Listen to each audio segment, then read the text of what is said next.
2020 changed the trajectory of my life forever. I was 24, succeeding in a job that offered huge financial reward, yet I was unhappy and unfulfilled. My chronic illness, cystic fibrosis, had caused my lungs to bleed, and it left me in a hospital bed. Now, I left that job and created this podcast, and I left that hospital bed to run marathons and prove that we aren't defined by our circumstances, but rather how we respond to them. On this show, we discuss the adversity that my guests and I face and how we overcome that adversity. This is a lot to talk about.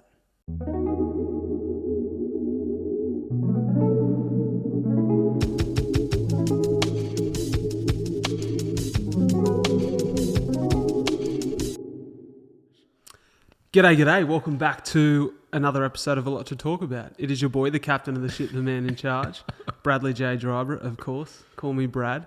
I'm here with the man, Onye Agbarakwe. Agbarakwe, yes. I was trying to nail that. I was trying to get it while I was fresh.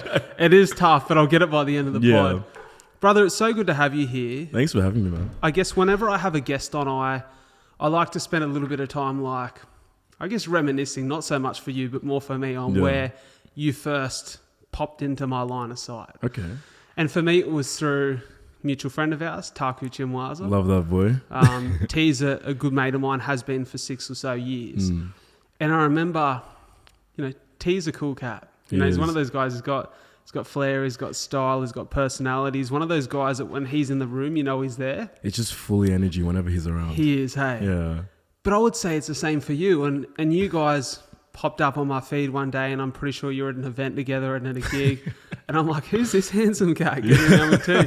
You just got that style, you've got that something about you. And it's been a joy to watch you doing what you do. Thank you, man. I guess from the outside in, I would look at you and go, you work in the fashion space, you're a model, you're an influencer, you're a personality essentially. And I love seeing you do what you do. And we've had a little pre-chat before we've jumped into the pod, but it's always a joy for me, I must say, to see people who are similar age to me who have a dream that they've identified and are out there doing whatever they can to bring that to light. Exactly.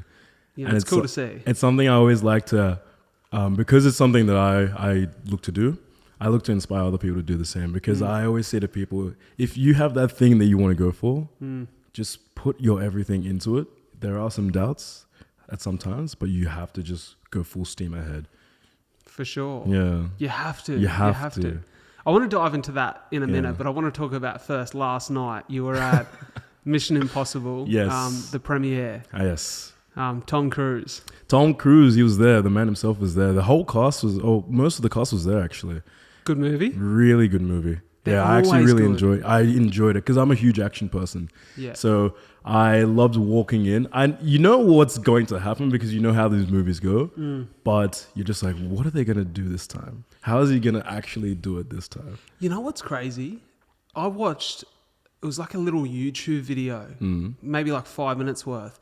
And it showed, without giving away the movie, I feel like most people would have seen this in the trailer, but where he jumps off the cliff on the motorbike. Yes. Man, that guy he has balls of steel. He's insane. He'd done that stunt himself. And I think I've seen that so basically for anyone listening, he rides a motorbike off a cliff and then pulls a chute in the air, lets the bike drop and just parachutes down. And often you think, stuntman. Yeah. That ain't no stuntman. That's Tom Cruise. Exactly. It's actually him doing these things. And that's not even the only instance in that movie.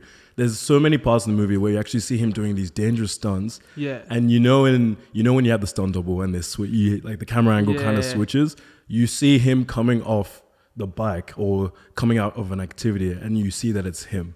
He's actually done this stunt or this extreme act of like feat of athleticism. Even just him running through corridors, like long shots of him running. It's him running. Like, imagine doing that over and over and over again. Like, I just have to respect something like that. You have to respect it. And it's crazy. And I don't know where he gets his strength from. Maybe Scientology. Yeah, maybe that's the secret. Gotta find a new church. It's funny. That topic's come up for me. I love Louis Theroux. Yes, yeah. I was listening to him on, he's actually got his own podcast. It's just released. 4 episodes in. And I was listening to a couple of the eps and I like Craig David fan. So I was listening to his ep with Craig David and then Amelia de Moldenberg from Chicken Shop Date.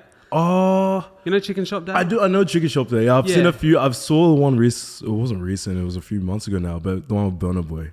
Yes, she's funny. Yeah, she's funny. Yeah. She's got that real awkward humor. But it works for her a lot. It really works. Yeah. And it works in that setting. But I listened to her anyways on Louis' pod and then I was just like, I'm fascinated to hear like where this started for Louis because man, he's doing something that I kind of want to do. Like he's out having deep conversations, honest conversations. There's a realness and a real authenticity to what he does. Yeah.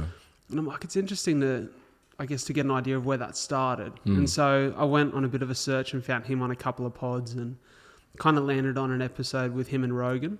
Ah, okay, yeah. And man, he talks a lot about, pretty much the whole episode is about this docu-series he's done on Scientology. Yeah. Man, it's so interesting. And it gets really deep, doesn't it? It's made me like really keen to get a Scientologist on the pod to have a chat. Because I'm like, believe what you want to believe. I think everyone's got it's up to everyone to have the prerogative to believe what they want to believe and live life their way. But I just find it sounds so foreign hearing the concepts of the way that religion has been founded off the back of, what seems to be craziness from my perspective. I'm like, it'd be so interesting to sit in front of someone who wholeheartely believes that that's their way of life and hear their side of the story. And just having that conversation with them, just like being open-minded and just seeing how they're trying to view it through their lens. That's the beauty of podcasts, right? Like it gives you a long form way of doing that. Exactly. But anyways, enough of Scientology, I guess. Back to you, my man. It's, like I said, it's an absolute pleasure to see you living out your dreams. Talk to me about where this all started because, I don't know that anyone back when we grew up, like how old are you? I'm turning 30 this year. Turning 30 this year. I'm 27, right? So we're similar age. And I know that I, for one, as I grew up, did not think that there'd be a world in which people did kind of what you do for a living, right? Or what now I do for a living. It's different. It's unique. It's something that I know a lot of people would look at you through their screen and maybe have questions or curiosities as to how that comes to life. Yeah. So where did this first all start or become a dream for you? So this actually started, well, first of all, I've always been a creative kid. I've loved my drawing. I've loved my pop culture. I'm a huge anime fan, as you've probably seen. But it all started for me in lockdown. I remember I was watching the NBA finals, and at that time I was going through a lot. I had recently just become single, had got a new job. A lot of things were changing in my life. So I remember laying on the ground watching the NBA playoffs, and I was just bored during lockdown. So I said to myself, what can I do to keep myself entertained? What can I do to keep myself busy in this time? I could just keep my mind active. So I started just making videos, and TikTok was the first thing I thought of. But I never had the app. I always used to watch TikTok compilations on YouTube, actually. Yeah, I never actually had the app. And I said to myself, I don't see myself as someone who will have one of those apps. But I remember just taking a gamble and just downloading it one day. And I saw all the creatives on the app as well. And it sort of inspired me to, let me see if I can do my own thing. So I started making some videos, started doing content here and there, but I would never post it. It'd always just be in my drafts. And I remember showing a friend of mine, I sent him a few of my drafts. At this time, I would have had like 200, 300 drafts because every day I was just, when I wasn't at work, at the new job, I was just making dumb, silly videos. And I sent 2 or 3 videos to a close friend of mine. And he watches them and he says, bro, these are good. Like, these are funny. Like, why don't you post these? And I'm just like, I don't want to be one of those, like, at this time, I was like, I don't want to be one of those cringe creators. I don't want to put myself out there. And at that time, I was also going through a lot of like self-confidence issues as well, coming out of the relationship. So it was just something for me to have for myself. Like I would just sit down and watch through my own TikToks and laugh. Yeah. Stuff that I found funny. So when I eventually did start posting, because I had 200 drafts, I would just post 2 or 3 times a day. And then from there, it just took off. Like, I couldn't believe it. I think within the first week, it reached around 10K in the first week. And then it just elevated from there. I was shocked. And then I got my first brand deal. And that's when I was like, okay, maybe I can make something out of this. And every opportunity I would get, I would take it and just like turn up as my full self. So is it fair to say that before that brand deal came your way that you didn't even see that as a possibility? Or was there something in the back of your mind that knew that was something? I never saw myself being paid to do any of this. So like when that first brand deal came, I was like, oh, this is really cool. Then the second one came. Then this brand reached out to me, do you want to try this? This brand reached out to me, do you want to try this? And it just kept on snowballing. Until I got to a point I said, there was a point where, because I was working 2 jobs. So I was doing my TikTok and content, but I was also working as a pathologist. I take blood, take COVID tests, things like that. So that's what I was doing during the night. So I would wake up in the morning, make content until around 3 o'clock. And then from 3 o'clock, from 4 p.m. to 3 a.m., I'd be at the lab testing blood. Wow. So you obviously done a uni degree in that. Yes. Bro, isn't that funny? Because that is so left of center. Like I'd say that's not maybe this is an unfair statement, but it's not a creative job at all. It's a scientific, very analytical, rigid job. Yeah. You know? So that's obviously, because I know that both your parents are in medical professions. Yes. So that's something that you've been inspired by them to go and take steps into that world. Yeah, it's something that's sort of been in my mind since I was a kid. Like I've had that duality of creativeness and very analytical, very sciencey. Like I am a sciencey kid. I do all those silly chemistry puns. I'm that sort of guy. I love my anatomy. I love my psychology. But I also do like the creative side that's not as logical, not as analytical. Like I love producing. I love like cinematics. Like I love my movies. I'm always just watching movies and analyzing little parts. Like, oh, they could have done this. Like that's a sick shot. That could have been done like this. So I think that's the two minds melding together, like the whole analytical, creative side coming together. What would you say that it's important, or that, you know, because I think of a guy like Ricky Gervais, right? Ricky Gervais worked a normal job until he was 39 years of age.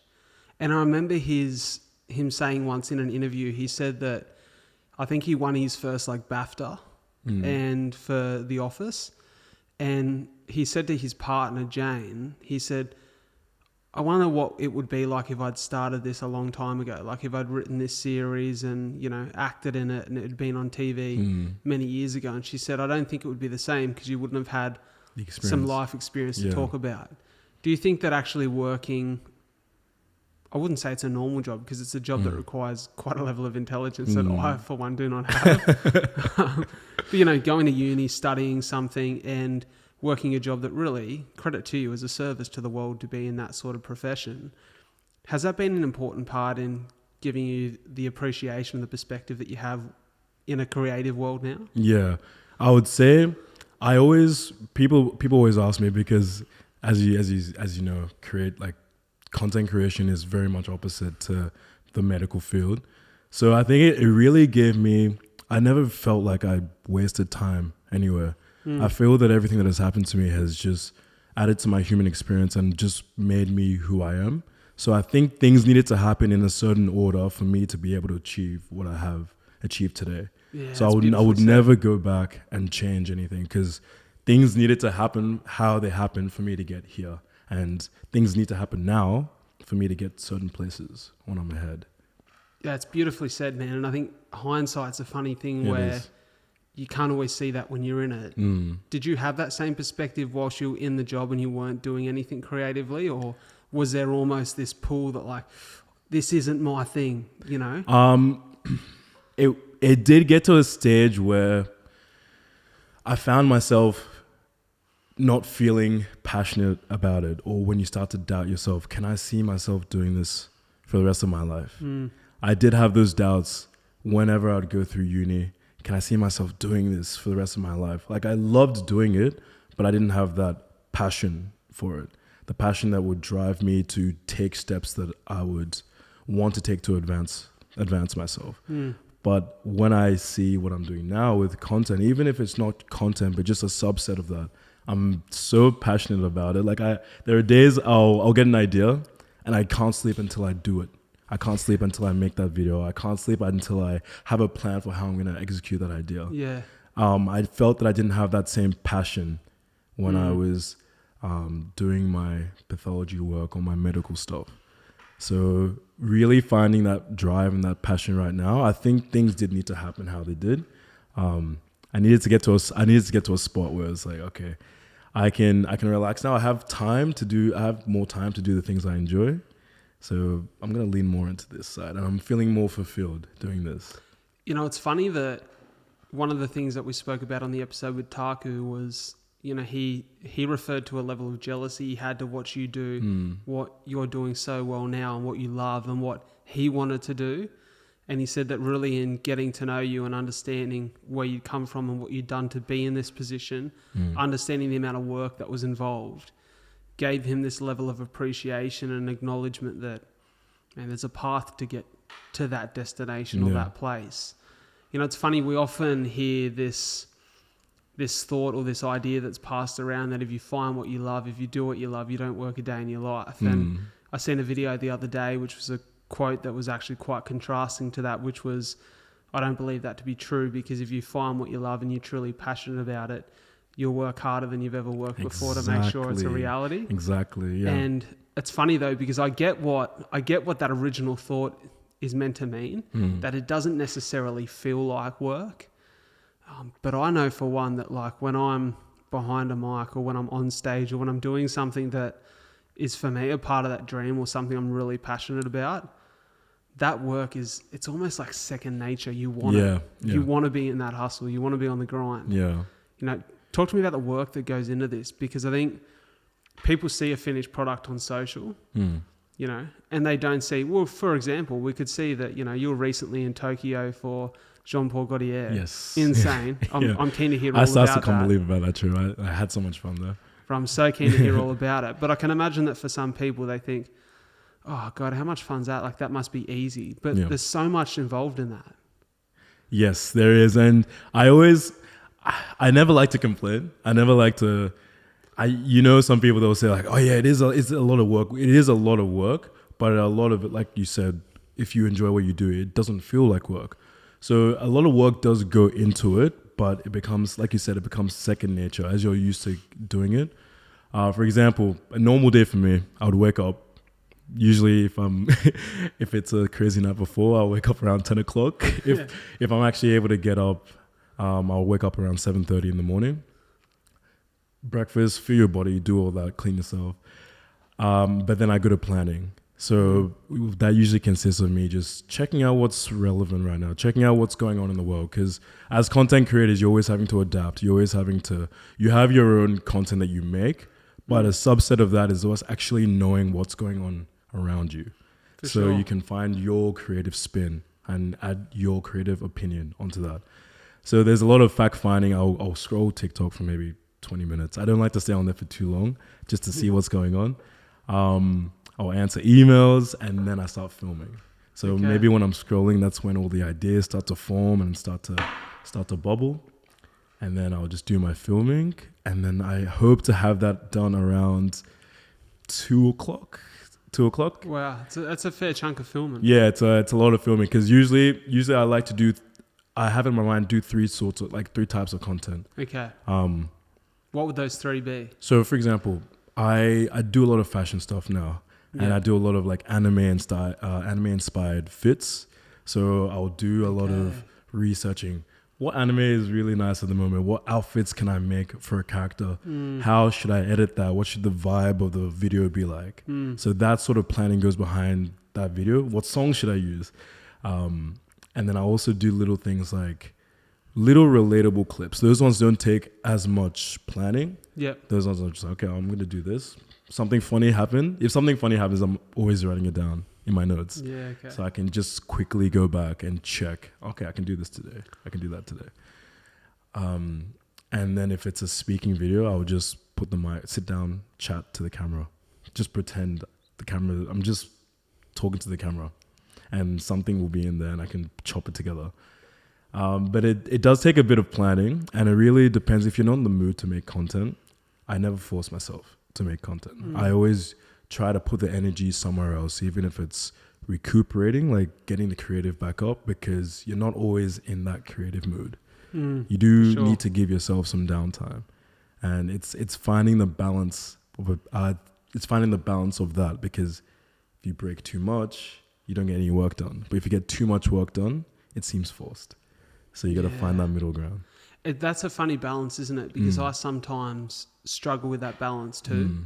I think it's almost, I went through a stage where I was recording a few solo pods, and sometimes you'd plan to sit down and record something solo, and you're like, I wouldn't say, I don't think I've ever been like planned per se coming into a podcast. Like I know enough about a guest that I become curious about a number of parts of their life. Right. But I like sort of the natural curiosity and just almost like the nature of it. Like if something pops up and it's in my head, it's like, I'm going to ask that question. I'm going to go in that direction. So there's a lot of what I do that feels very in the moment. Like off the cuff. For sure. It's very off the cuff. It's a great way of explaining it. So for me, it's hard to sit down and force something. Yes. So I think my creative is very just like off the cuff, innate. When it's there, it's there. When it's not, I have to like take a step back and do something else. Yeah. I always say that creativity has a shelf life. So when you think of something, that's why I always want to go into it straight away, because that same idea will evolve into something different. Even if you keep it in your mind, it might evolve into something different, or you might lose it. So I always feel that acting on that idea as soon as you can is always the best way for me. And I'm the same as you. I'm very off the cuff. If I get the idea, I do it straight away. The ones that require more planning are the ones, say for example, if it's a brand deal. Those ones where they have like a specific brief that points that they want you to hit. And then that's where I sit down and think, how can I put this out in the most organic way possible while staying true to my personal brand? Those are the things that I sort of try to plan more around. Whereas if it's me just making content for myself, I don't have to plan. Whatever I think of, I just put it out there. Who would you say has been like the most influential in terms of creative spark, interest that inspires you to go out and push the envelope with your creativity? That's a good question. I usually look, because I do a few different niches. Whenever someone asks me, what sort of content do you do? I never have an answer, because I always have several different forms of inspirations. One guy that comes to mind, he's a fashion TikToker. His name is Wisdom, and he's a huge anime guy as well. But his style and how he edits and puts care into his videos and styles, that really inspires me to do my sort of spin on that, because I'm really huge into my editing as well. I find editing is a way to inject my creativity that's not necessarily like in the form of video making, because someone might see a scene. I like making the mundane interesting. So I'll even if it's me walking or me cleaning the house, I always find a way to put a cinematic or creative spin on that. And I feel that Wisdom does that through his videos as well. Like I watch his stuff and I'm like, you're just unboxing and you're talking about clothes, but you make it so interesting. So I feel like that's such a skill too, because I think often, you know Gary Vee? Yes. I've heard Gary Vee talk a lot about document as opposed to create, which I get what he means, because it's hard to always pull a new, fresh idea out of the air and create something. But if you can use that creative spin on very real everyday tasks or things that would be seen as mundane, you have so much more to create with. Exactly.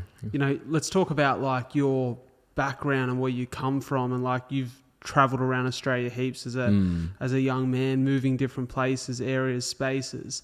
How much of that creativity and those ideas come from very real early experiences? Yeah. So when I first started on TikTok, a lot of my earlier videos were, I did a lot of African household things that happen in the African household, because it's that funny medium. Someone will get what I'm saying, because this is common in most households.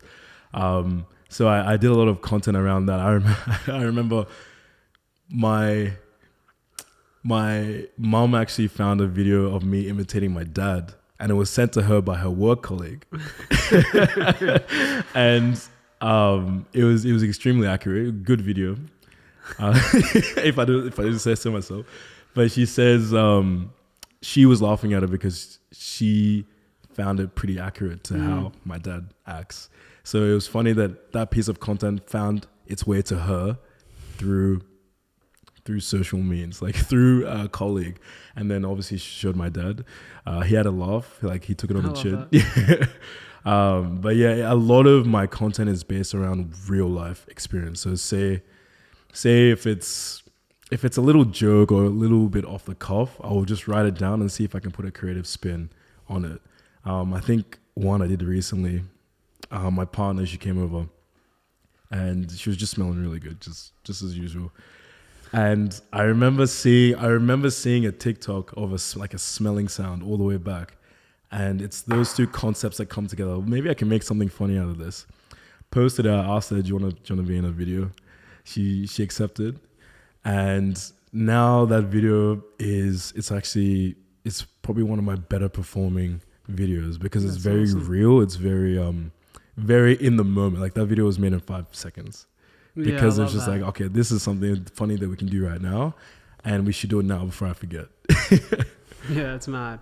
It's funny because I feel like similar for me when I have shared stuff that maybe I didn't think would be, for example, like the highest performing video I've ever posted on TikTok was me reading a eulogy. And when I say that, like it was me reading my own eulogy, it was a part of an exercise me and two of my mates done on a podcast, and the exercise was intended to share the message that, you know, you should hug your loved ones really tightly, that if one day your time comes, what would you want to say? What would you want said about yourself? How would you want to be remembered? It was very much a piece in appreciation of, you know, the fact that every day if you wake up with air in your lungs and a heartbeat, you've been given a gift. Yeah. Now that video was 3.5 minutes, and I think about a minute of it was just me sobbing my eyes out trying to read it in front of my mates. Now, when I posted that on socials, I thought, God forbid anything happened to me well before my time. My family, my loved ones could go back and watch this and hear those words and hopefully feel comfort, knowing that I've lived a great life, that I love them dearly. There's a little personal message to Soph, my sister, my mum and dad in there.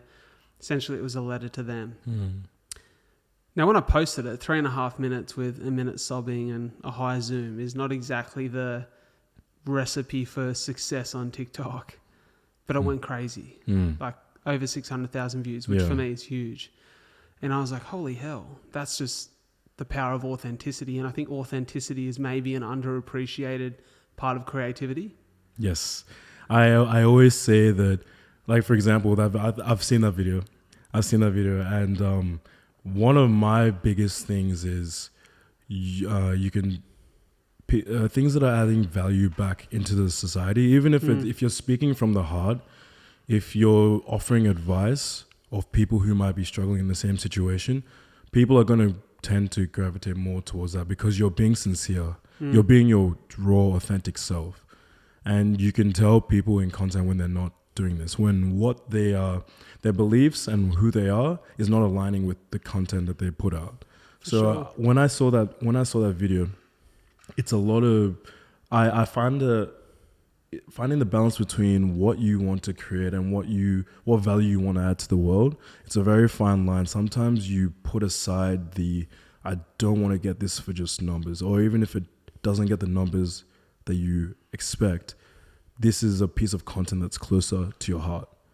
It's a piece of content that you want to put out there that's exposing a piece of yourself. So the numbers and everything, it's nice getting the feedback and the comments back, but putting a piece of content out there that you really resonate with, or if you want to put out a message, I feel those pieces of content need to be, it just needs to be looked at more. It needs to be, people need to not be afraid to be a little bit raw. I think people are afraid of putting that side of them out onto the internet. I completely agree. And I think that's the thing that holds most people back from engaging in any form of creativity. Because the minute that you put it out there, you're at risk of being judged. Yes. Yeah. And I think a lot of people, I know for myself, when I started the podcast, Man, I remember watching back whilst I was editing and thinking, oh, like, can I put this out? Yeah. Like, can I put this out? I felt great about it when I finished the conversation, but the minute I watched the edit back and I'm like, that's me clearly sitting in that video, having this conversation. What happens if the world doesn't like it? Right.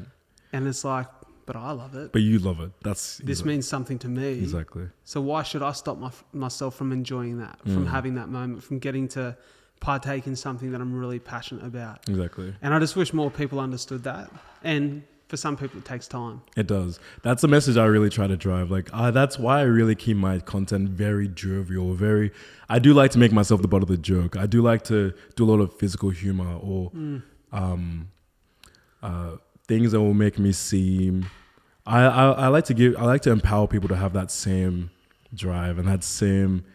Don't treat life so seriously. For sure. Have as much fun as you can, because people might see that video, but they might forget about it 2, 3, 4 hours later. So I think it's not taking yourself too seriously and being able to be as jovial and as happy in your video as possible. That's who doesn't like feeling good? For sure. Yeah. I have to ask, are you still doing any work in the pathology space? No, it was actually really nice. My boss, because when I got to the stage where I said I need to focus on my content, I went in there to resign. And at that time, this was when my content had just started picking up. So my boss, he said to me, like the guy who owned the company, just in case, like, we'll keep you on the roster, but just in case you want to come back, just let me know, you'll have your job back. All of that was set up, because I actually found out that his wife and his kids actually watch my content. Oh, there so you go. Every now and again they'd come into the office and they'd see me walking in the lab and just have a chat here and there. So it was really, the Christmas party was fun. Yeah, it was. But yeah, he was really nice enough to just hold my job for me, and just in case I needed something to come back to, because it is very scary just jumping into the content world. You don't know if it's going to work, or you don't know if you can sustain yourself from it. It was a really scary thing for me to switch over, but I think there were a few things that happened at the time that allowed me to make that decision to go forward with just content. But I do have that job to go back to, or find another way to do it in a different way. For sure. You know, it's always hard, I think, for parents to hear that you're going to make that leap. Yeah. You know, I've been very lucky that I have two very supportive parents who, you know, recognize that this was a deep passion. But I often talk about what could be described as a foolish decision to leave my job well before there was any sustainability. You know, I've had to sell my house to survive. My apartment, I sold my apartment in 2021, and I'm in a position where I'm going to be going back and doing some more work to be able to sustain this. Yeah. Right. It's a scary move, and it's a big move. And like you said, especially where there's no promised financial reward for your effort, it's one of those things that takes huge courage. What was your parents' response when you said, I'm going to, because they're both in that field. They're right? both in the field, yeah. You know? It took my parents a little while to... I didn't even tell them for the longest time I was doing what I was doing. They just knew me as going to the job. Until it was one day I had a really long chat with my dad. I gave him a call and just told him what I've been doing over the last few months. And I think the big thing of it was they didn't get the whole social media, like making money from social media. But through education, I would just talk to them and just let them know what's actually happening. And they've become more accepting, and they can see how happy I am in my content. They can see the opportunities that it's given me as well. They can also see that it's, ever since I've started, the trajectory of my life pretty much changed when I started doing this, in terms of how fulfilled I felt, but also just what I was doing in my life. So when they saw that, I think that's when they are happy for me to do what makes me happy. It's not like they wanted me to go into their same field or are feeling any sort of way that I'm in a different field. But when they saw how passionate I was about what I was doing, they started to ask more questions. They started to be in more content. They would show my stuff to their family, friends, and things like that. But it did take them a little while to accept what I was doing. But I mostly think it was because of how little they knew about it. They didn't know much about it. It makes so much sense, though, doesn't it? Because just in their generation, well, even like I said, for us in our early years on social media, there was no real sign that this was potentially a future career opportunity for any of us. You know, this is very recent. This is like a very new thing. Yeah, within the last everybody. Few years. For sure. So it's like for them, the idea that something that didn't even exist, you know, when they grew up or when we were first born is now something that a lot of people make their living out of is wild. It's wild. It's insane. It's so wild. But they're getting the hang of it. Like they're getting used to it. It even comes down to little things like I'm the oldest of 4, and I have a younger sister. She's the youngest right now. I see the little ways that my parents raise her and treat her in comparison to how they treated me at the same age. And I'm sitting there, I'm thinking, why didn't I get this when I was younger? But I think they've done a lot of growing and they've done a lot of learning as well. So that's trickled down in how they treat me now and how they've treated my sister growing up. How old is your little sister? She's 22 at the moment. Yeah, okay. Yeah. So there's that 8-year age gap between, or just about, between you and your siblings. Yeah, exactly. So I'm the oldest of 4. She's 22. I have a 26-year-old brother, and I have a brother that's 16 months younger than me. We're pretty much twins. Do you have a pretty close relationship with all siblings? Yes. So I pretty much try to talk to my siblings all the time. I don't get to see them as often because we're all spread out. Like my 2 brothers live in Queensland. Sister still lives in Melbourne with my parents, and I live in Sydney. So it's whenever I can go see them, I'll travel down to Melbourne for a week, 2 weeks, and then I'll come back. Always see them at Christmas, try to see them at Easter, just all the holidays. For sure. Or if someone is going into something really important, we'll just have like a family trip. Like I remember I love that. Before I moved to Sydney, our last big family trip was to London. We went to London, New York. And I remember my dad saying to me, this might be the last chance that we all get in a while to all be together. And he was right, because I moved to Sydney. Straight after that, one of my brothers moved, graduated. Other one graduated, moved to Queensland. Sister started uni. So it was really good for us to have that trip all together. For sure. But we're looking for that time where we can take that next big family trip. And we're all going to be, all the kids, and we're all going to be at different stages in our life. And it's gonna be good to see the progression, how we were last time on the last trip and how we are on the current trip, like how much we've come through and how far we've come. Yeah, I love that, man. You know, speaking there about everyone moving around, you know, we sort of spoke about it off camera before. You grew up in Melbourne. We were born in Melbourne, went to Nigeria. How long did you spend in Nigeria? So I lived there for 3 years. Okay. Lived there for 3 years and moved back. So how old were you when you moved back here? When I moved back here, I was 5 or 6. Yeah, so you're probably still too young at that time to really understand what's going on. Yeah. So when it is when I moved back, you're going through little things in life because you're moving a lot. You're always having to make new friends. You're always having to see how to conduct yourself in certain situations. It's that, but also the identity, like trying to fit in.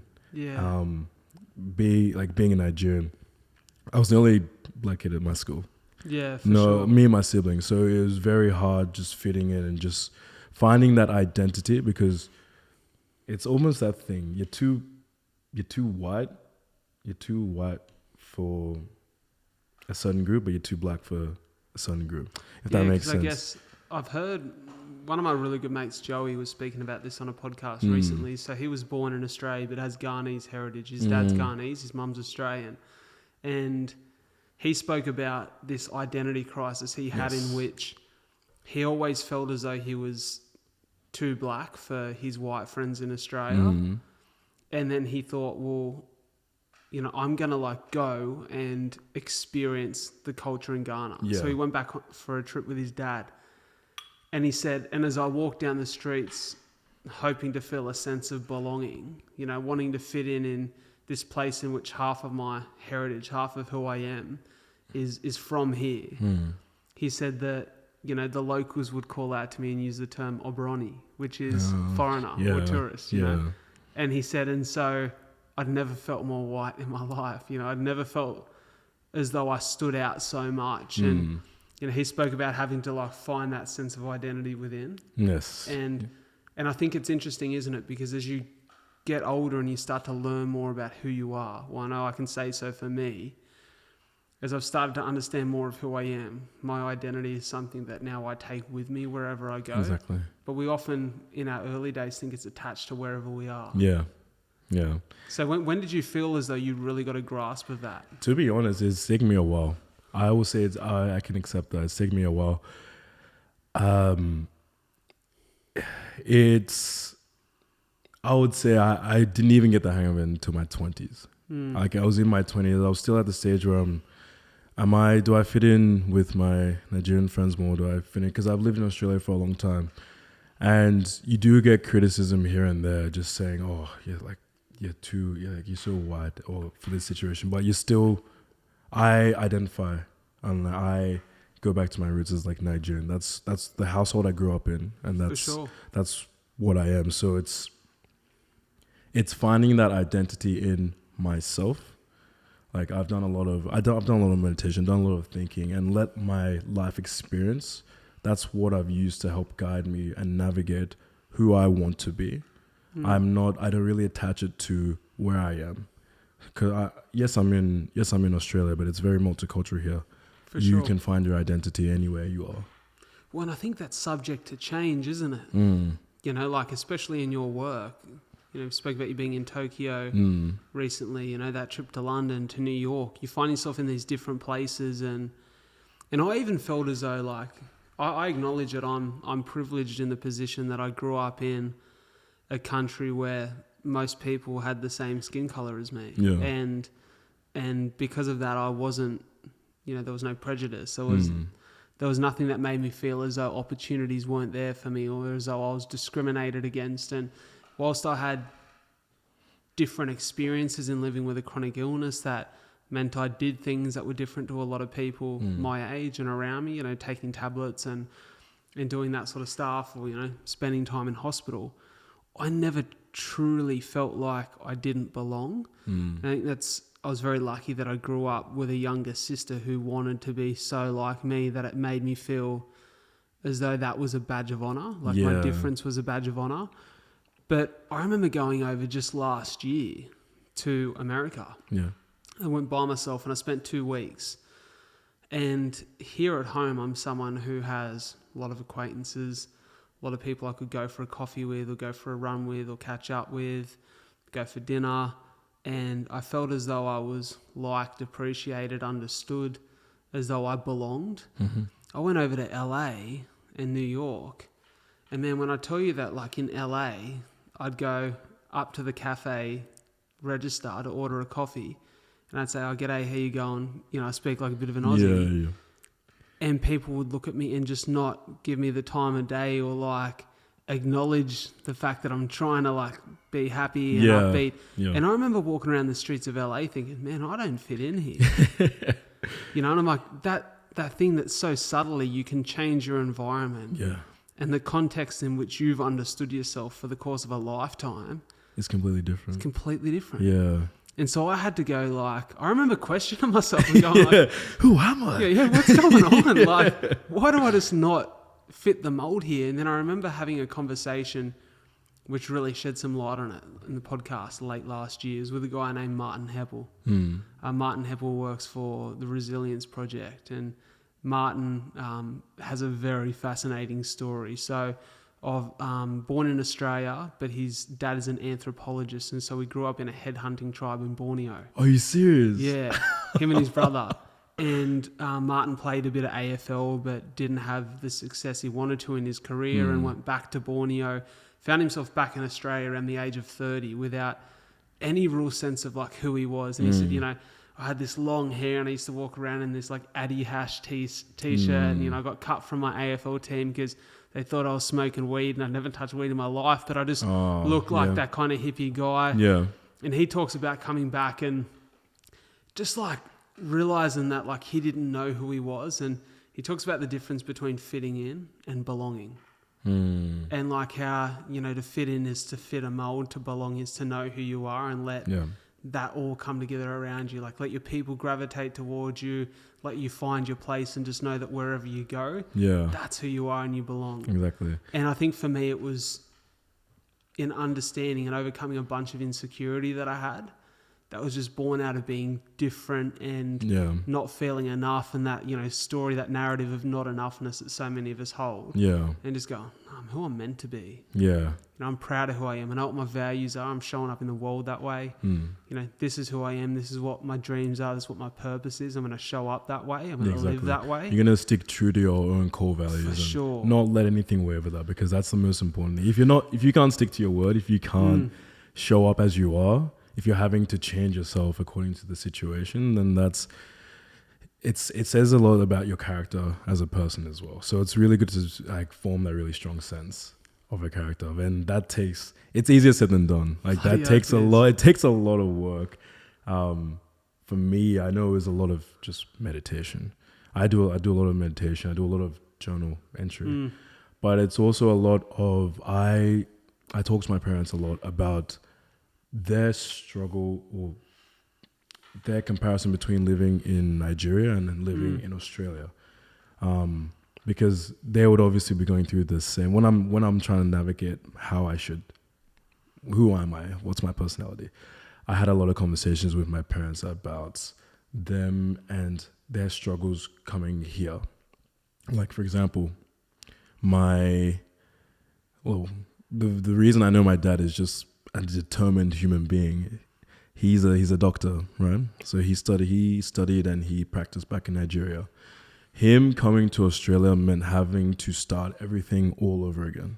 So just being able to find that resilience to be able to do it again and still thrive in a new place that you're not sure of. He didn't have any family here. Neither of my parents did. There were a few family friends here and there, but I even look back and say, that's amazing to achieve. I want to have that same strong-willed character as my dad. And I think it's drawing personality traits from people that you are inspired by or look up to, that form that really strong piece of your identity as well. Definitely. Talk me through, because as someone who, you know, I don't think that I have ever really spoken to anyone who has Nigerian heritage about that culture. Like I said, I've got a mate who's Ghanese, you know, I know T's from Zimbabwe. And, you know, I've heard things about how life has been for them when they've gone back and engaged in that, and what their household felt like, and, you know, what they've grown up like, and, you know, what's it been like for you? How would you, if you're going to explain to me what Nigerian culture is like in the household? Okay. You know? Nigerian culture in the household. Got to be respectful to your elders. So it was pretty much growing up, it was a lot of whatever my dad says goes, and you respect that. An example I can give you, I was never allowed to stay out at friends' houses. Something that's very normal for people growing up. You go to friends' houses, you go to parties and things like that. You can stay over if it's too hard for you to come back home. Yeah.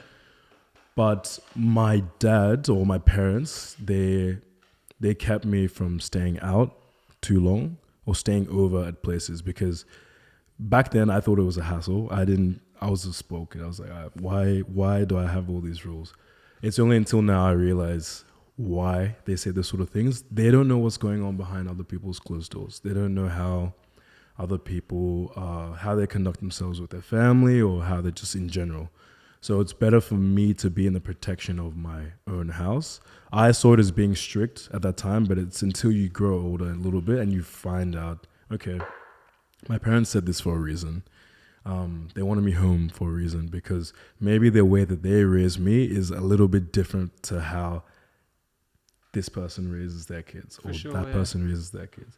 So whatever my dad said went, because I knew he had, at the time I was hesitant about it, but growing up and experiencing life now, I understand. Okay, that's why he might have said that as a kid. That's why he raised me in that way. Maybe it's these little things that my dad and my parents have taught me that I'm realizing now how important it was for me to learn those lessons.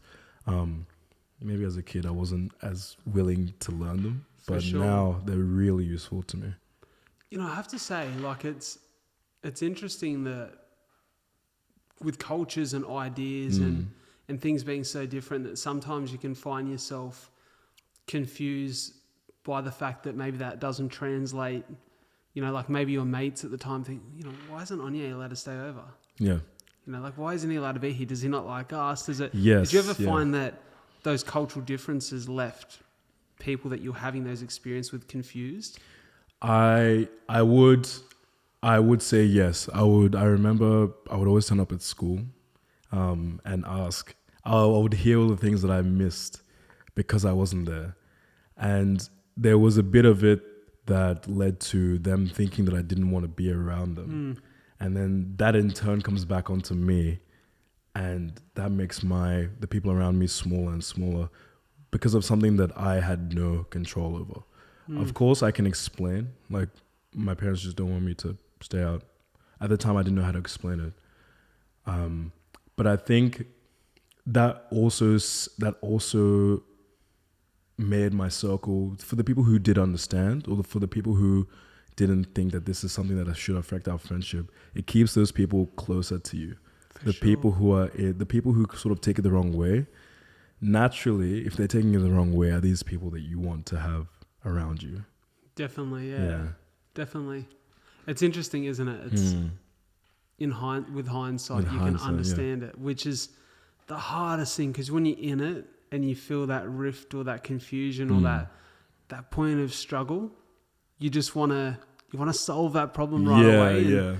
And sometimes it takes just like stepping back and seeing the bigger picture and allowing yourself to go, it's all for good reason. Yeah, exactly. Sometimes, like I can be stubborn, but I know when I need to step back and either admit that I'm wrong or just see a situation in a different way.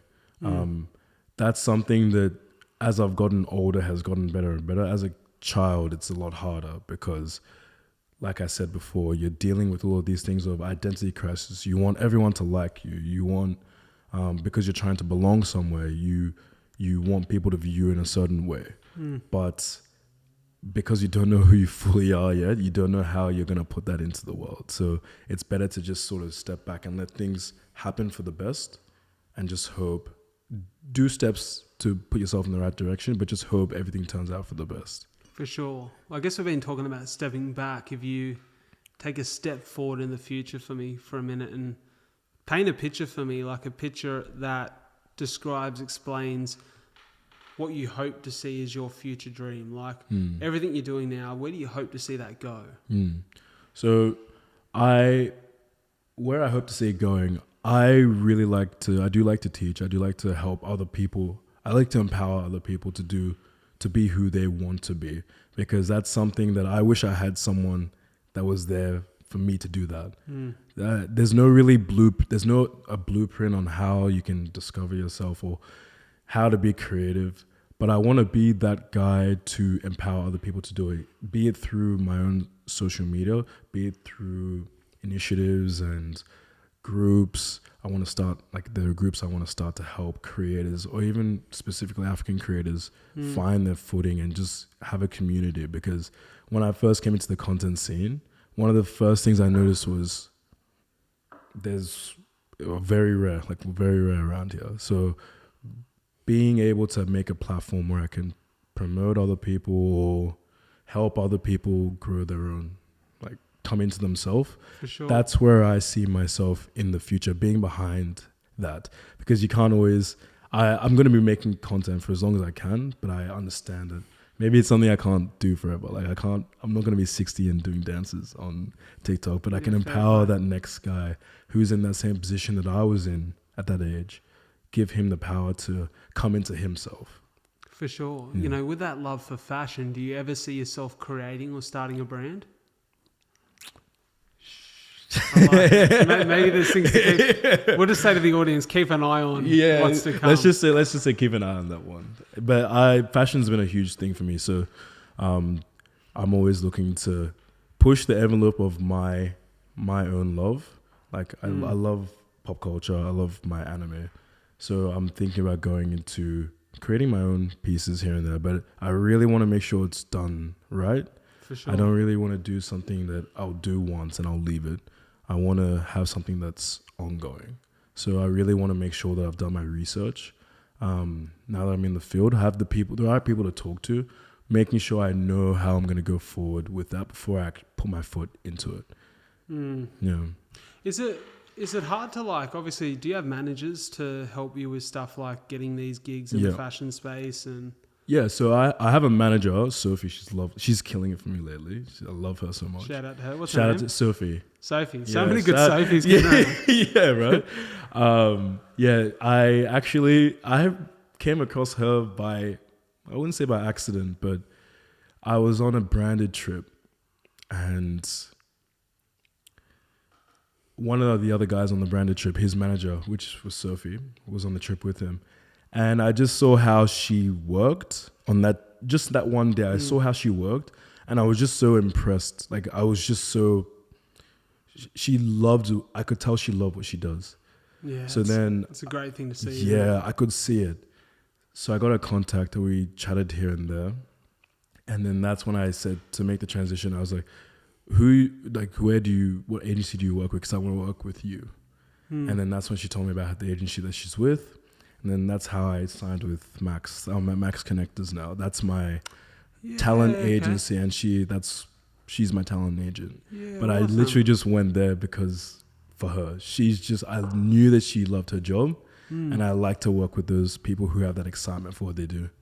That passion converts, doesn't it? It does. When you see people show up that way and just that drive that they've got to help people in those positions, and they really love what they do. Yeah.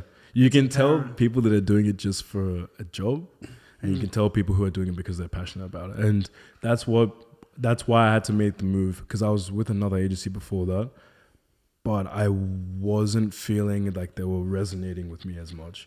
Like they were doing the work, but it was just the very top baseline. Whereas everything I've done with Sophie, she goes out of her way. She knows my interests. She's the one who helped me with the Japan trip because she knows I've been wanting to go there for a while. I love that. So she pitched for that. She pitched heavy for that for me. I think she tried twice. The first time didn't work out. Second time was a hit. So she knows my interests and she really tries to get me things that I will be passionate about. How do you respond to opportunities that don't come to fruition? Because I was thinking about this before, before you got here. I was sitting in front of my journal and just writing. I'm a big dreamer and I have big dreams for where I want all of this to take me and my partner Soph, and I think about what I want it to look like. I'm very much in one way living my dream right now. Yeah. But I'm living let's just say I'm living a small part of it. Yeah. I see a really big picture, and where there's always a story to it as well. For sure. There's this story that I see it having a big impact, a big effect. And when you know that, when you can see that clearly and it burns like a fire in your belly, it's so hard to accept anything less. Right. For me, it's almost as though, I guess I'll say this, it almost feels like for me to dream as big as I dream until it's there, until I feel as though it's having the impact I know it can. It's a sense of suffering. Yeah. Because I want it so bad. I want it so bad. How is it for you to cope with things that don't go to plan? Well, I know it sounds cliche, but I always say the things that don't go to plan, I always find the positive of it. If it's not meant to happen, if it doesn't happen, maybe it just wasn't meant to happen for that stage. So I really just try to keep a positive mind, and I don't let it detract from the good that I am doing. I think as humans, we tend to focus on the negative, like we're not doing things. But we forget to take note of our wins. For sure. I think a lot of people, because they focus on the negative, if something doesn't go our way, something doesn't go our way, maybe it's meant to happen. That's the way I view things. But I don't get discouraged from doing that next thing. Or I make sure I go twice as hard on the second thing, because maybe I'll have that opportunity to come up again. Yeah, it's so true. It's funny, I was speaking to my last podcast, Nadine Champion, and I just shared a clip today actually on socials because that episode just dropped. And the clip was, she was talking about how as human beings, 70% of our thoughts are negative. Negative, yeah. And I'm like, whoa, isn't that out of balance? That's out of balance in the way that we often, it links back to a quote that I remember mentioning in that pod too, that Seneca, the great Stoic, that we often suffer more in imagination than we do in reality. Yeah. And I think that's part of the challenge with the dream, and part of the challenge with being able to see your future as you hope it to be so clearly, is that in the imagination of what that's going to look like and what that's going to feel like, you suffer at the hands of not being able to appreciate what's currently in front of you. What's in front of you, yeah. And I have to try so hard. Like I have such appreciation and get so much joy and meaning out of what my life looks like now, because I love the people that are in it. I love what I get to do every day.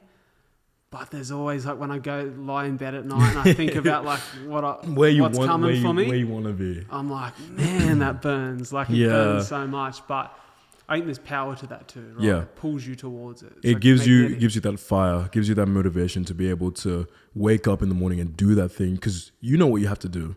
It gives you that vision. I feel that if you lack the vision, if you lack the plan, that's when you start to lose your way a little bit. So having that dream burn so passionately in your mind every night before you go to bed, knowing what you're going to do when you wake up in the morning, that's what drives you to make every little piece of everything that you do just a little bit better every time you do it. For sure. It's that 1% effect. That 1% effect, yeah. It's funny, I observe and experience firsthand that I feel as though our generation who are in this creative space and even in the business space seem to be more collaborative and encouraging of each other than any generation before has been. Don't get me wrong, there's still an element of tall poppy culture in Australia, and I think there's people who are always going to be negatively influenced to, try to tear someone down or cast someone aside. But I know that I've experienced personally in the podcast realm, there's some amazing creators in Australia who've gotten behind me and I've gotten behind them, and we collaborate on episodes, and, we share in hoping to help each other have more success. Yeah. Would you say it's the same in your field? In my field, it is a lot of, when I first started out, I had the idea of, I like to collaborate. But I got the feeling that not as many people want to do collaborations as me, but I'm very open to doing collaborations because I don't see it as a competition. I see it as us all creating. I don't see it as like, oh, my piece of content is better than your piece of content. And we're in the same field, so I need to get more numbers than you. It's never like that for me. I always see it as, why don't we take this chance to put two creative entities together and just create something new? Yeah. Like it will be helping out each other in the long run, but I see it as more of creators coming together to create. Yeah. Like we're doing more creation, and you have those ideas that you could have never come up with on your own. And it even puts you in a new light, or it even gives you more inspiration to do a piece of content that you might have never thought about. For sure. Yeah. So I always look at collaborating. I love to also highlight, say if they're not in the space as much or new to the space, I can see when someone is passionate about something. And it's a no-brainer. If you see someone that's passionate about something, I get that feeling that I just want to help. I just want to help in any way that I can to help that come to fruition. Do you see a lot of the same people at events and gigs and jobs and in the spaces that you are? Yeah. So there's a big, I would say there's a certain group of, like in Australian media, there's a group of people who I'm constantly seeing at events. Yeah. And it's just because, like you have your shows like Maps, Love Island, all those guys. I see them at a lot of events, and I've just become close to them over time, and it is nice to see them outside of events as well. But you do see a lot of the same faces over and over and over again, and you do get closer as you see them. But it's when you hang out with them one-on-one, you can hang out with them apart from content that forms that connection like a little bit better. Yeah, for sure. I think it's understanding the depths of someone's personality and what makes them who they are. Exactly. Allows you to understand why they do things the way they do it. Yeah, sometimes what you see on their socials, they might be completely different in person. Like I'm using me as an example. A lot of people see my content and see that I'm very like, I can be very high energy, very physical humor. But then when you meet me in person, I'm very chill, very relaxed. So it's good to see people when they're not behind the camera. Yeah. I always think it's good to see people like when they're not behind the camera, because we all have our own different stories. For sure, that eye-to-eye, face-to-face contact, and you get a real sense of someone's energy. You can't beat it. Like 100%. Energy doesn't lie. Yeah. I think that was the challenge. You know, COVID and lockdown in particular presented a number of opportunities for people like you and I who had time to be creative, but it also presented the challenge of, you know, a reduced intimacy and connection. You know, it's hard to get that same thing through a screen. Like I know that I offered you today the opportunity to be either over Zoom or face-to-face, and you're like, oh, it's so much better face-to-face, and I love that because I'm the same. I get so much more from being eye-to-eye with someone. It's just there's a realness to it, a rawness. And we're humans as well. We're social creatures. Like we prefer that face-to-face contact. Like I like being in people's energy when I'm talking to them. You can't gauge. There's certain things you can't gauge when you're over a Zoom call. So I always like to, even if it's catch up for a coffee, catch up for a chat. If I'm within your space, I prefer that much more than just over the phone or through a text. For sure. Yeah. What do you think's been the biggest challenge for you in all of this over the course of the last few years? You know, stepping into a space in which you have to take full ownership of what becomes reality, of what opportunities come your way. You know, have there been any real challenges that have tested you? One of the biggest challenges that I still go through to this day is scheduling. Making sure you have time for everything. Like I have certain times where I do my content, but I actually found times when I would realize I wasn't giving enough time for myself. Although I liked making my content, I wasn't giving enough time to myself. So I was running myself dry, or either giving too much of myself to everyone. So I needed to be able to step back and like what I do now, whenever I feel I don't want to make content, that's when I know I've maybe given too much of myself. So I will take a little break. I'll go watch some anime. I'll go play Overwatch or Diablo, go play on the PC. But it's just finding that balance of what you give to yourself and what you give to other people. Fuck, that's been one of the hardest things, I think, for me over the course of the last couple of years. So I was sitting down recently with a mate, Josh Hares, who founded a brand called Porter James Sport. Love his brand. And we had a pod probably 2 weeks ago, and it come out 2 weeks ago, but I was in Melbourne just before it come out, and we sat down for a coffee. And he was sharing with me this idea that he'd heard recently at an event. He went over to Fiji for this like entrepreneurs retreat and course, and spent like, I think it was 4 or 5 days listening to a bunch of speakers and, you know, heads in that business who had heaps of knowledge to impart. And I believe it was Holly Ransom, who's actually been on the podcast, who was there speaking at the event. And she explained this idea to Josh around the difference between introverts and extroverts. And he shared it with me, and he said that let's imagine that to feel socially fulfilled, everyone has 5 chips in the bank or 5 coins in the bank. And an extrovert actually wakes up in the morning with 0 coins, and their job for that day is to go out and earn a coin through social interaction as quick as they can and try to fill that bank to 5. And then they feel satisfied with the amount of human-to-human connection they've had. Where the introvert, on the other hand, wakes up with 5 chips in the bank, and every interaction they spend a chip.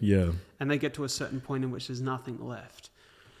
And I thought about that concept, and I guess traditionally, or for the longest time, I'd see myself or describe myself as an extrovert because I seek social connection. I am, you know, often it's very hard for me to shut up. I find I mean, that's good for podcasting. It's great for podcasting. But I find that anywhere I go, like I'm keen to yarn to people, to have a chat, to connect. Right. But I found that as I'm now at a place in my life where I'm really settled with who I am, and, I've got a partner that I love, and we've got our home together, and, we have our space and our time, and I've got a really good circle of friends. I'm starting to feel as though it's switching. You're an introvert now. Like I'm becoming a little bit more introverted. I wake up and I'm like, I want to go for a run with a couple of my best mates and have a coffee afterwards. And I want to do a podcast that day, and I want to speak to my family on the phone, which I do every day. And then I want to just at night cuddle up with Soph on the lounge, put a show on, have some dinner, go to bed, and feel as though I haven't overextended myself socially. Right. And I'm thinking, man, am I starting to flip the script? Am I getting that old age energy already? I honestly think, because the same thing has been happening to me. Like, I've always described myself as an introvert. Like, I do like my own time. I do like my own space. I'm very content in my own space. I do like to go out and obviously spend my chips where I like with my close friends or my family. But I'm finding more and more as I'm getting older, I'm more careful with my time, like where I'm spending these chips. I'm still wanting to go out and do things because it's part of what I'm doing socially. But if I give too many chips, sometimes I can find myself, I'm in debt. I'll need to just shut myself in for a few days. Bro, that was me yesterday. Yeah. I think I said it to you before. Like, I spent Friday night doing a fight night announcing. I was on the mic. Usually if I'm on the mic doing a keynote, I'm there for an hour. And then I might spend a little bit of time pre and post gig, having a chat to people, connecting, or if I do a podcast, by the time we have a little pre-chat, the actual recorded conversation and post-chat, I might be there for 2 or so hours. But man, this night, I think I started at 6:30 on the mic, and I finished around 12. So it was, 5.5 hours of being on the mic, and I'm yelling, I'm announcing, I'm hyping the crowd up, I'm hyping the fighters up, calling out the winners. It's an exciting night on the mic. But I get home, man, it takes me a couple of hours to decompress from that. Like, I couldn't go straight to sleep. I spent like half an hour just lying in bed looking at the ceiling. Like, man, I need my brain to turn off. And then we went for a big run we woke up on Saturday and I was spent.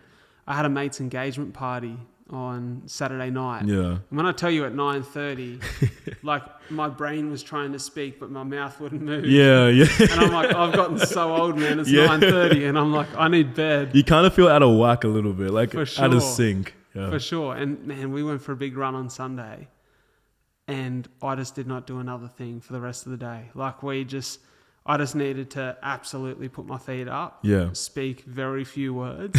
And yesterday I was the same. And I feel like I'm only just starting to get a sense of myself. Today, I'm like, I'm changing, man. I'm changing. It's all growth. Like, it's all growth. It's knowing where to put your energy, because if you think about it, or depends on how you look at it, your time becomes more and more. As you're getting closer and as you're doing more of what you love, your time becomes, you want to be putting your time into that thing that you love, but you also want to be, you don't want to neglect things around you or letting that slip as well. Well, I think that there's a misconception that if you are self-employed, or let's say you do similar to what you and I do, where we create our own opportunities, we create content, there's a misconception that time is not a luxury for you. It's just something you have there. It's like you've got unlimited time. It's infinite. But the truth is your time is still finite, and time is even more of a luxury because every minute you choose to spend has an effect on whether you get more opportunities, whether you pay the bills that month, whether the thing that you love moves further forward and progresses. And I think I didn't even appreciate that myself over the course of the last couple of years, until really this last 6 months, year, where I've gone, I've got to stop saying yes to just let's go for a coffee or let's hang out in the middle of the day, because then I come home and I haven't done what I need to do. Yeah. And you almost beat yourself up over it as well. For sure. Yeah. And I'm like, and I get it that for a lot of people who work a structured role or a structured job, when they get time off or when they're not at work, it's purely for luxury. But I don't have that same luxury, nor do I want that same luxury, because I want to do what I love. Yeah. And so for me, it's been a really hard challenge to say no. Yeah. I find it very hard to say no. I'm the same. I was a big people pleaser. Yeah. And I'm trying to know when to say no. You do have that feeling of FOMO as well. Like, for sure. You do need to learn how to say no. But it's learning, because I'm the sort of person as well, like I mentioned before, if I don't get something done, I will almost beat myself up over it. But it's learning how to be kind. You need to learn how to be kind to yourself as well. I always joke around that I swap my 9 to 5 for 24/7. Like I'm always on the clock. I'll be with my partner, and I don't like to be on my phone when I'm with friends. Unless it's grabbing 1 or 2 videos of what I'm doing just to keep up my own social media. But I don't like being on my phone doing work when I'm with friends. I always want to make sure that they're heard and they're seen in that time that I'm with them. And I want to be able to be present in that moment as well. But yeah, it's tough finding a balance. I don't like beating myself up when I don't get a piece of content done, or it builds up later, causing you stress. Yeah. Yeah, I love it. You spoke before about being a bit of a cinema buff. Yes. What would be your top 3 to 5 movies? That's a big question, isn't it? I love the movie Inception. Great movie. I love that movie. I just think Christopher Nolan in general is really good with some of his films.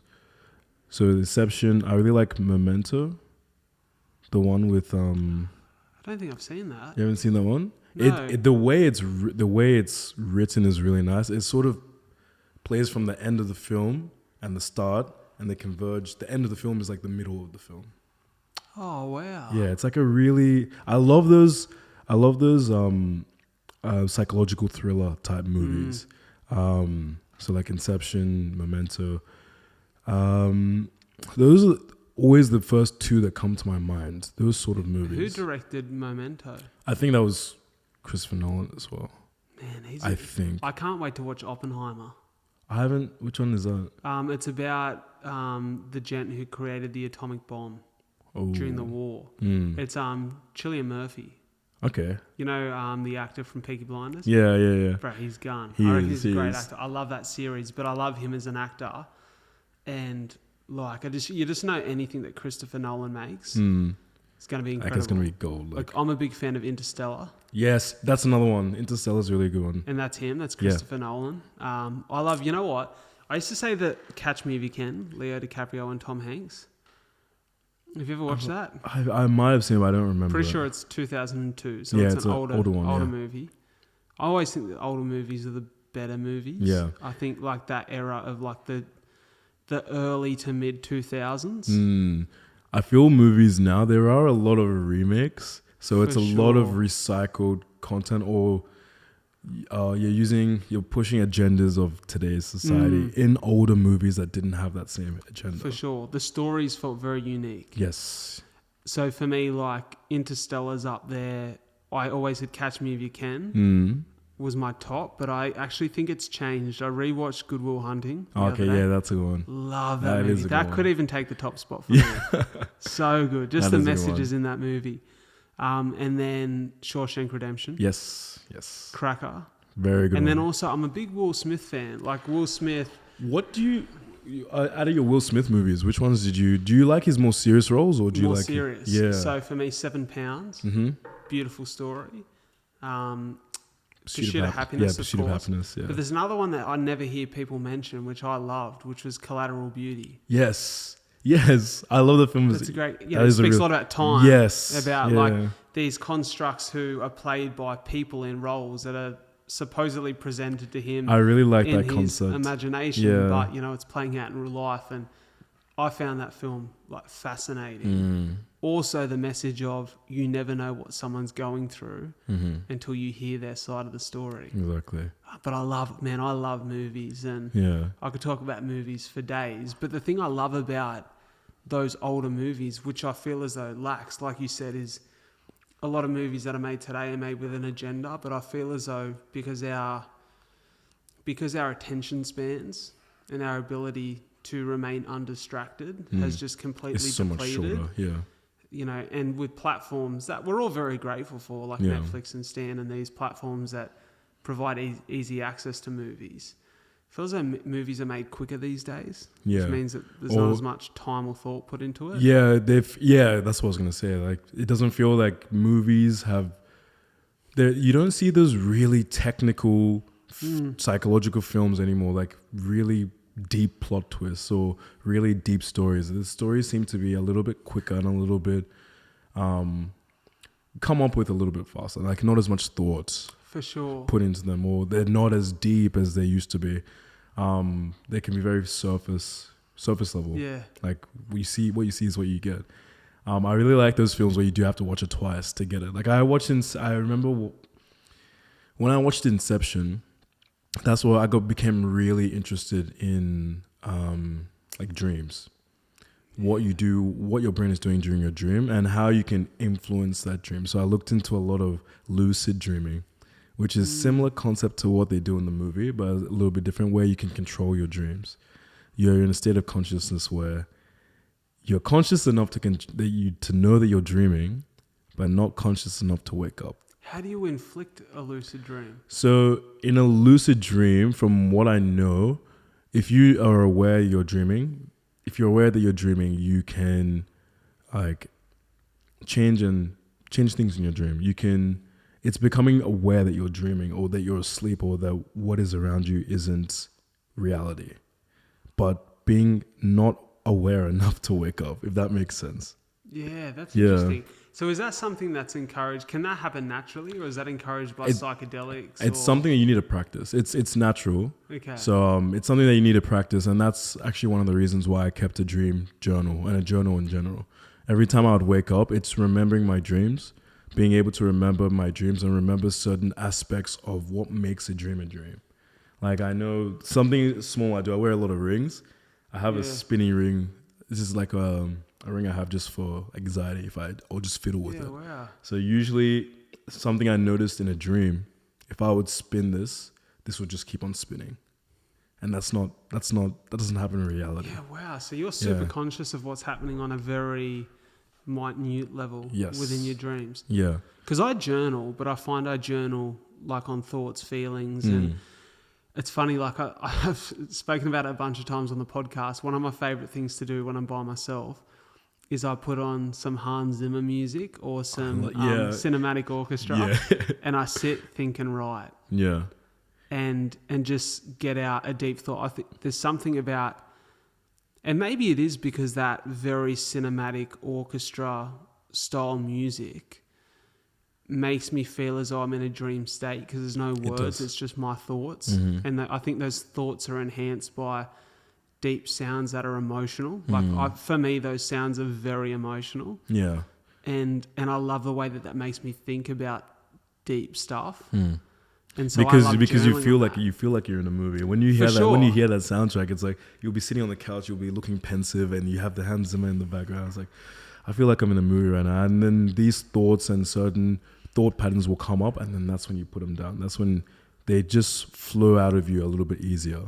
Have you found that anything that you've consciously recorded, like in your journal after a dream, after being in that state of dreaming, has shown up in your life? Yes. So I do look for a lot of connection between what happens in my dreams, what's happening in my subconscious, and what's happening in my everyday life. So if I see a thing, if I dream about something, if it's a little bit of like a weird dream, the first thing I'll think of is, I know we shouldn't be looking at our dreams too much, but I'll also always try to find a link behind it, because there's a reason I'm dreaming that.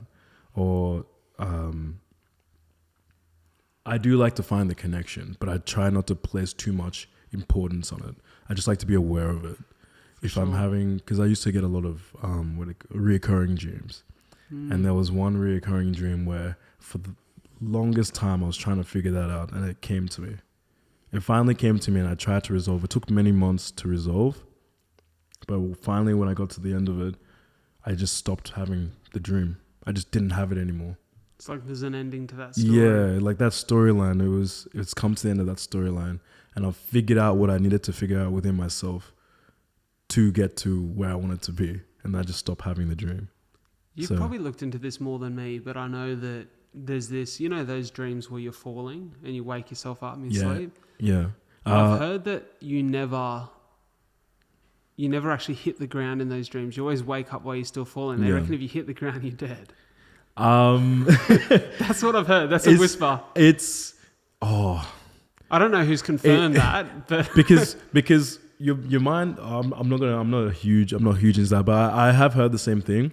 I don't think it's not true, but your body will have some sort of reaction. It's not entirely death, but it's very close to your body will react in a way that you will feel the pain, or you'll feel some sort of offness, like something will be off on your body when you do wake up. And that's something I've noticed as well. Like I've had dreams where you know you're dreaming and you want the dream to end, but you don't know how to end it.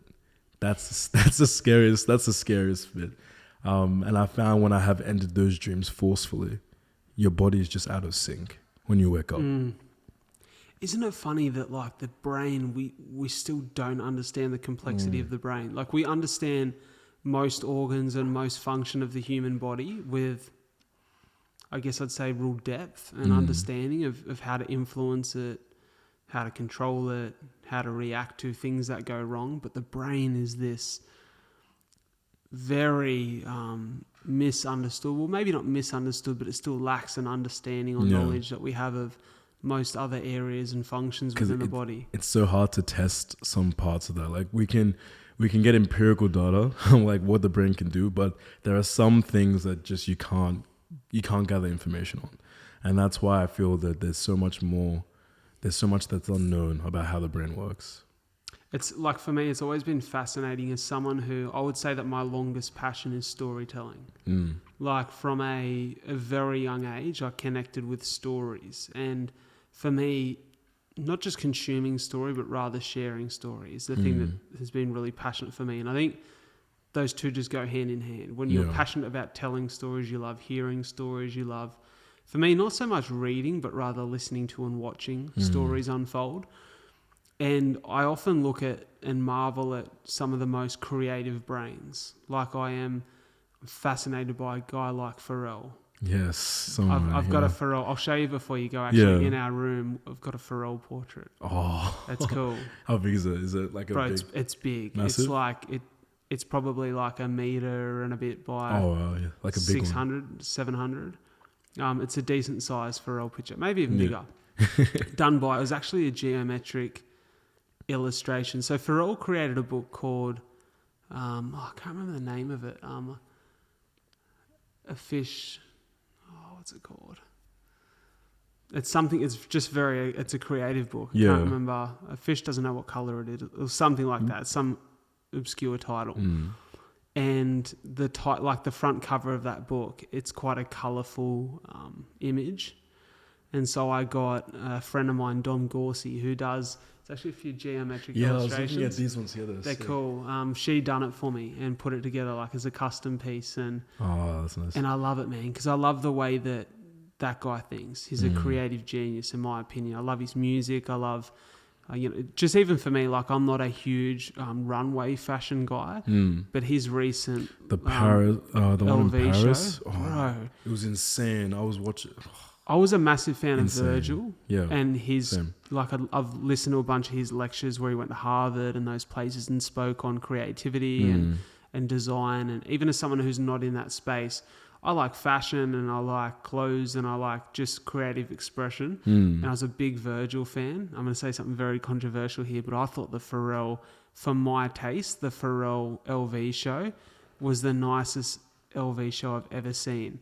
In terms of I normally I'll have to agree with that. But I normally look at high-end fashion. I think I wouldn't wear that personally, but I looked at his show and I'm like, I'd wear a bunch of that stuff. He really knows how to mix in like that elevated streetwear as well. For sure. And I think that's why we appreciate it, because it's stuff that it matches my own style. Like it probably matches your own style as well. So seeing it really elevated with the like LV. Bro, there was like that. A few pieces, well, actually a lot of pieces where it was like this camo inspired pixelated print on suits and different pieces. And I was like, man, I've never seen anything similar to that before. The pixelated feel of it, for me personally, that was so new. And I was apparently that was inspired by Minecraft. Yes. Yeah. So I seen a guy, I can't remember the creator's name, but I sent it to Soph because Soph loves fashion. Yeah. Fashion and pop culture, Soph knows everything that's happening. Yeah. She's like an encyclopedia. What's going on this week? Yeah, she knows exactly what's happening. She's always telling me about it. And I showed Soph this video this creator had made on TikTok where he done like a wrap up of the whole show and spoke about where the inspirations were derived from. And dude was sort of like blonde, curly. I think I might have seen the same. I might have seen the same video because I remember seeing one, and he speaks about like the Minecraft inspiration behind the pixelation. I was like, that is insane. Like you would never think that you can draw inspiration from Minecraft and put it onto something for sure. For like with LV. Like I find that insane. For me, it's those links that I think I'm yet to discover as a creative. Mm-hmm. Whereas I can take inspiration from something completely separate and bring it into the world in which I exist creatively. Yes. And for me, that's like really interesting. So I look at people like him. I look at people like Christopher Nolan and some of the incredible writers and musicians and people who are from worlds that I do not exist in right now at this point in my life. It's fair to say that musically I'll never exist anymore. But in the idea of like, I've always enjoyed writing. And I've written 70% of a book, which the book is like a autobiography memoir that I started during COVID. I got a publishing offer for it, but it wasn't the right publishing offer. So I've decided to sit and wait. And I feel as though it's your baby as well. You need to take your time with it. For sure. It needs to be, and I need to like step back and live life a little bit more and add to it. Yeah. But it's something I'm excited about. And I've often thought about, well, I've written something that's very real, and I often talk about very real experience. Can I exist in a very creative, imaginative space? Because I did as a kid. As a kid, which is so weird. I don't know if this, maybe it's not weird, but for me, I don't know that a lot of, I had a few friends like it, and I think it's because we all gravitated towards each other, and my cousin as well. But then as a kid, if I wasn't outside kicking the footy or running or doing something active, I was sitting like inside the house with my cousin or my friends, and we always used to write kids' books. Oh.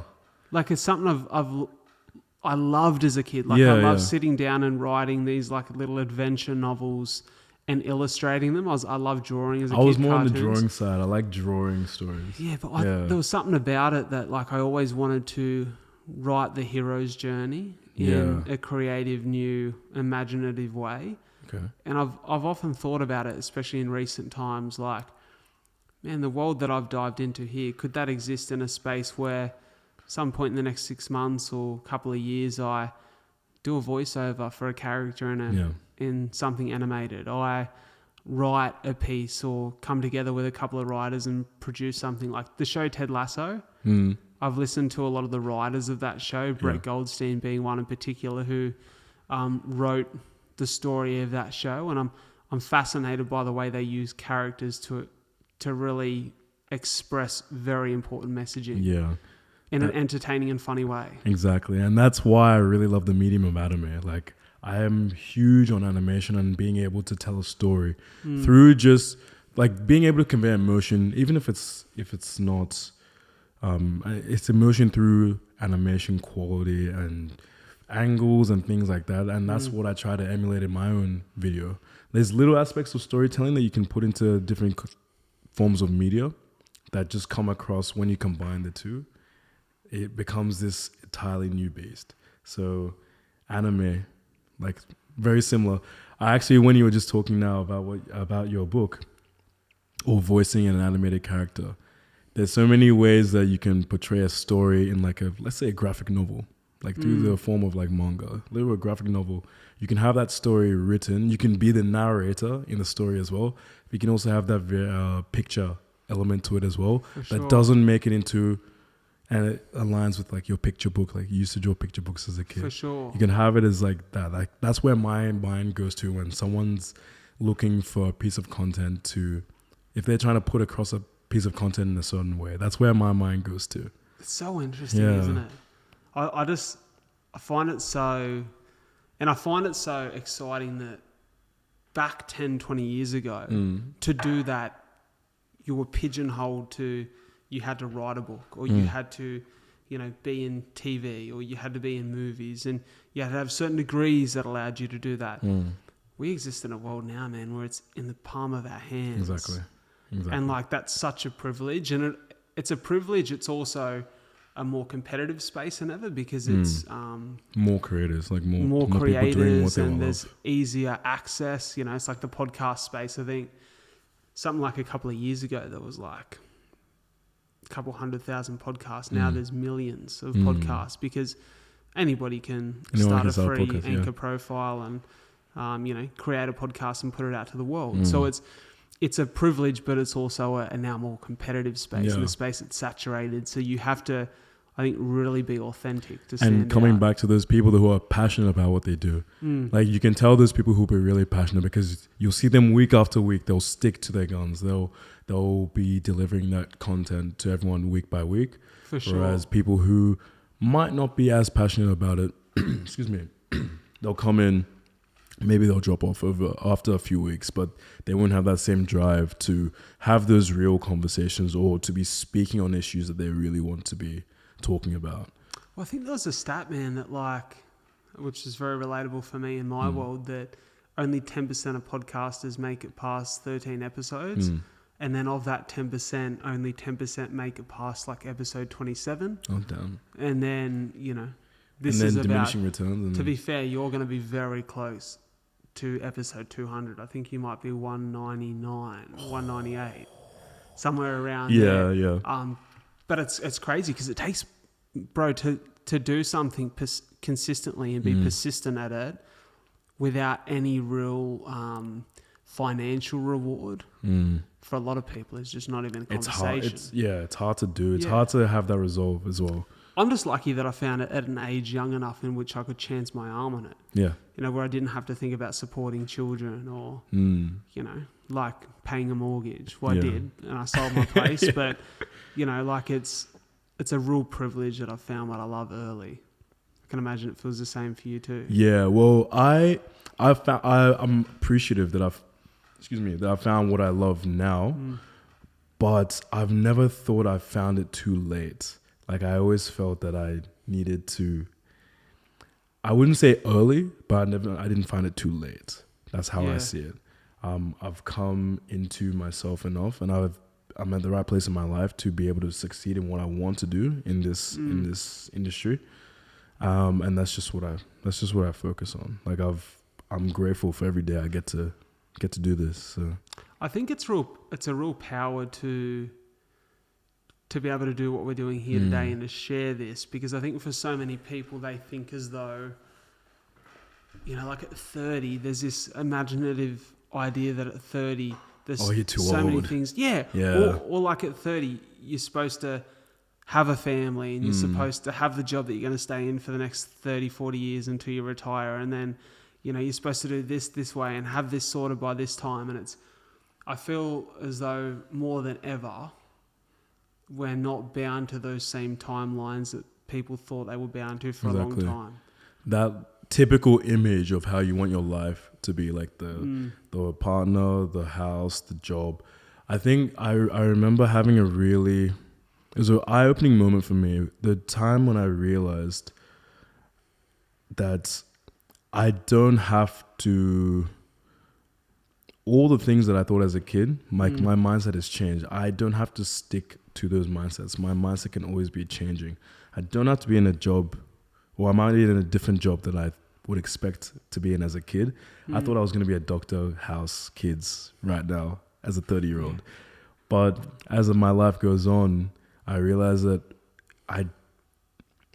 maybe that doesn't fit who I am as a person. That whole 9 to 5 doesn't fit who I am as a person. I like to motivate and I like to inspire. And that comes back to the thought of me having, I don't know if I can be doing this for the rest of my life because I'm not passionate about it. And now finding that thing where every day I wake up and I'm wanting to get out of bed and do as much as I can. There's some merit to that, and that's what I want to stick to and what I find how I want my life to be. For sure. Yeah. So it's changed. It's changed from when I was a kid, obviously because I've grown up and I've experienced more. That's why I would never take back any of my experience that I've had in my life. Yeah, they're all blessings. They're all teachers in many ways, aren't they? Exactly. Like you win some and you learn some. I don't believe in losses. You always learn. I love that. You know, we've been talking for nearly an hour 40 now. It doesn't even feel like that. It feels like it's gone like that. Yeah. Conscious of our time, I want to give you an opportunity before we go just to say some final words. If there's, one message that you could share with everyone listening, watching, what would that message be? The thing that I always tell people, always remember where you came from. You always remember where you came from and be true to yourself. I know it sounds cliche, but you realize that who you are is going to get you past most things in life. So stick true to it and don't waver. Just do it. That's a beautiful message, brother. I love that. And I think it speaks volumes because I know it has done in my life.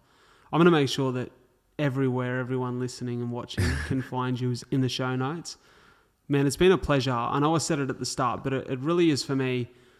It's a real joy to see people who have identified what they love, what they want from their life, and to watch from afar, and sometimes now closer. Yeah. And I'm sure now that we've met, I'll be able to watch a little closer and understand why you're doing what you're doing. But to watch you go out in life and go on that quest of how do I get there? Yeah. How do I get a little bit closer to my dreams? It's always interesting finding those little side quests. That's what I live for. It is, brother. And I'm so excited to watch you go on and really fulfill all these dreams you have for yourself. You're a good man, and it's been an honor to talk to you. And thank you for being a part of the show. I appreciate that. Thanks for having me on. My pleasure, brother. Thank you so much for tuning into another episode of A Lot to Talk About. It means the world that you guys are in my corner, that you continue to listen to the show every week. And if you could do me a massive favor by following the podcast on whichever platform you listen to it and sharing this episode in particular with just one friend that you feel would benefit from it, that would mean the world to me and it would help the show grow. The more the show grows, the bigger the guests we get on, the more that we can do and the more we can share and support you guys, the listeners, the viewers of the show. Before I go, I want to pay my respects and recognize the traditional custodians of the land on which we meet and record this podcast. The Aboriginal culture has such a rich history in storytelling, and as a passionate storyteller, I really hope that the stories we share and connect with on the show can allow the many cultures that now call this beautiful land Australia their home to come together and continue to respect the stories and the culture that make this the land it is today. Thank you so much for tuning into A Lot to Talk About. I'll catch you next week.